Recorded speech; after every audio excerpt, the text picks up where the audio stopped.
Hello students, today we'll be discussing about the concept of reconciliation, that is fifth chapter. Now in this particular video, I will be explaining you about the theoretical concepts of reconciliation.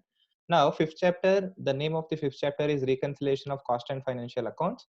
Now I will explain you what are the concepts relating to reconciliation. Now when you listen or talk about bookkeeping system under double entry system, under double entry system of bookkeeping, there are two different methods of bookkeeping. One is called as integrated or integral system of accounts, and second one is called as non-integral or non-integrated system of accounts. So under integrated or integral system of accounts, there is no difference between the cost and financial accounts. That means the cost and financial accounts are integrated or merged together and prepared together. That means there is no separate books kept for cost accounting and separate books kept for financial accounting. In the same accounting books, you will prepare both cost and financial accounts. So the accounts will be integrated together, and at the end of the financial year, you prepare the common P&L account. So that is called as integrated system or integral system of accounts. On the other hand, you have non-integrated or non-integral system of accounts. So under non-integrated system of accounts, cost and financial accounting books are kept separately and they are prepared separately. So as a result, what will happen at the end of the year, when you calculate the profit between the cost accounting and the profit between the financial accounting will not be same. It will be different. Why it will be different? Because the how do we find out the profit in financial accounts? We prepare P&L account and find out the net profit. But whereas in cost accounting, how do we compute profit? Under cost accounting system, we prepare a cost sheet and we will arrive at total cost and arrive at sales. The sales minus total cost, the difference between the sales and total cost will be your profit.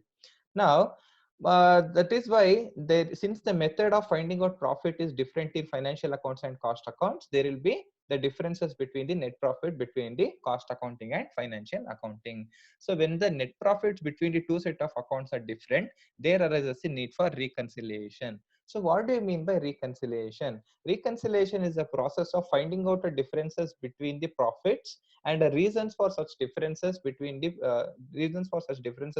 financial and cost accounts, and sorting out the differences between the financial and cost accounts is called as reconciliation. So reconciliation a concept na banking reconciliation system PUC ಓದ್ಬೇಕಾದ್ರೆ ಕಲ್ತಿದ್ದೀರಾ. This is also similar to banking reconciliation statement. Now why there will be differences between the accounting profits as per the cost accounting and profit as per financial accounts? Now there are certain reasons for these differences. Now one is first reason for difference between cost and financial account profit is called as purely financial items. So what do you mean by purely financial items? There are certain expenses and certain incomes. Only these expenses and incomes will be recorded only in financial accounts, but not in your cost accounting system. Now, for example, there are certain expenses like loss on sale of capital assets, loss on sale of investments, interest on bank loans, damages and penalties, loss due to theft, and amount written off on goodwill, and amount written off on so many other expenses will be considered in your financial accounting, but all these expenses you won't consider in calculating the profit under cost accounting system. That is why there will be some amount of differences. Then similarly, there are certain incomes like profit on sale of assets, interest on investments, dividend income, interest on bank deposits, rent received, etc. So there are certain expenses and incomes which will be only recorded in financial books, but it will not be recorded in cost accounting books. That is why there will be some amount of difference between your cost accounting and financial accounting profit. So this is the first reason. The second reason why there will be difference between the two is there are purely cost accounting items. That means there are certain items where you record only in costing books, but you will not record those items in your financial accounting books. So what are those items? Charges in lieu of rent on own premises. So even though you have your own premises, but simply in your cost accounting books, you are showing some charges in lieu of rent and recording some rental expenses. So that is your cost accounting item. This will be recorded in costing books, but it will not be recorded in financial accounting books. In financial accounting, what will happen? Only when you pay the rent, the actual rent amount, you will record on the debit side of your P&L account. But in cost accounting, even though you do not incur the rent, because you have own premises, factory premises, still you will record it as charges in lieu of rent. So that is why there will be some amount of differences. Then again, similarly, interest on capital employed but not paid. But here, whatever interest on capital employed you calculate in cost accounting system, even though you do not pay, you simply show it in cost accounting books. So that will also be the reason for difference between cost and financial accounting profits. Then again, depreciation will be charged on fully depreciated assets which is not usable. So here in financial accounting books, you can charge depreciation only to the extent of useful life of asset. But depreciation under cost accounting, you will calculate on fully depreciated asset even though its useful life is over. So because of these reasons, again, there will be difference between the cost and financial accounting profit. And the third reason for difference is under absorption and over absorption of overheads. So what do you mean by under absorption and what do you mean by over absorption? You will understand when you are solving problem. But whenever we are, whenever there are overheads, absorption of overheads, there is a difference between the cost accounting and financial accounting system.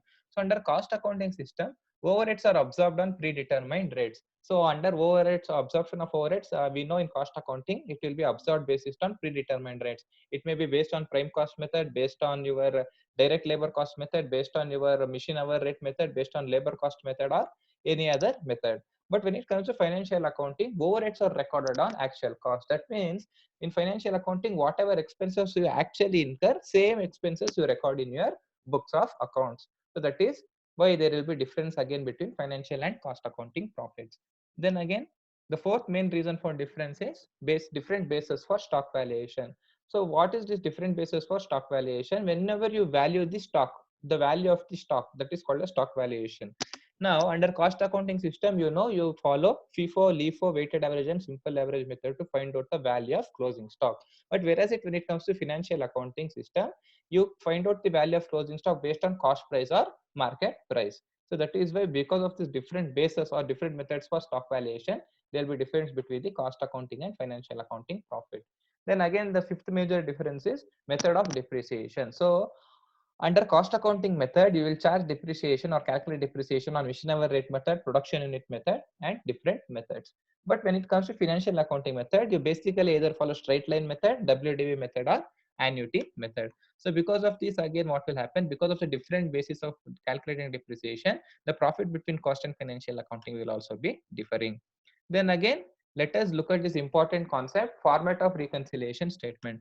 So whenever you have to, in this entire chapter, either you have to prepare a reconciliation statement or memorandum reconciliation account. So I will explain you the format using which you have to prepare reconciliation statement. So whenever they give you problem, you can either start with profit as per cost accounts or profit as per financial accounts. Now, if you are starting with profit as per cost accounts, you have to add certain items and deduct certain items. So after adding and deducting certain items from cost accounting profit, you will get profit as per financial accounts. Similarly, if you start from profit as per financial accounts, whatever items you are adding here, that you have to deduct, and whatever items you are deducting, that you have to add. That will give you the profit as per costing books. So either it is left to you whether you start from profit as per cost accounts or profit as per financial accounts. So that is left to you, but most preferably we prefer starting with profit as per cost accounting books. So when you start with profit as per cost accounting books, you write the profit, then you add certain item, over absorption of overhead. So in question they will give you that there are certain overheads which will be recovered in excess. So if they give you overhead recovered in excess, that means it is over absorption. Recovered in excess anta kotre over absorption anta. So such over absorption or over recovery should be added. If they give under recovery or under absorption, then you have to deduct. Over absorption you have to add, under absorption of overheads you have to deduct. Then again, financial incomes not recorded in cost books. So I told you there are certain financial incomes which is recorded in financial books but not recorded in cost book. So such incomes you should add back to the profit as per costing books. Then again, if there are only items which are charged only in cost accounting books, that should also be added. Then again, overvaluation of opening stock, you have to add in cost book. Undervaluation of opening stock, you have to deduct. Similarly, undervaluation of closing stock, you have to add, and overvaluation of closing stock, you have to deduct. So that is how you will arrive at profit as per financial accounts. So you start with profit as per cost account, add all these items, deduct all these items, then again you will arrive at profit as per financial account. This is how you have to prepare reconciliation statement. Now when your cost accounting profit is the starting point, you have to consider this following points. So please write down this in your notes.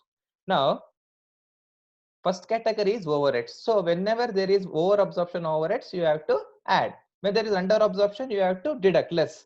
So similarly, second item is opening stock. So when it comes to opening stock, overvaluation of opening stock, you have to add. Undervaluation of opening stock, you have to deduct. Similarly, when it comes to closing stock, Undervaluation of closing stock you have to add, and overvaluation of closing stock you have to deduct. Then again, fourth item is financial income. So whenever there is financial incomes in the question, directly add to costing profits. Then again, whenever there is financial expenses or financial charges, you have to deduct from costing profits. So if you remember these 5 items, you can solve all the problems on reconciliation statement. This is what I had to explain you. Thank you so much.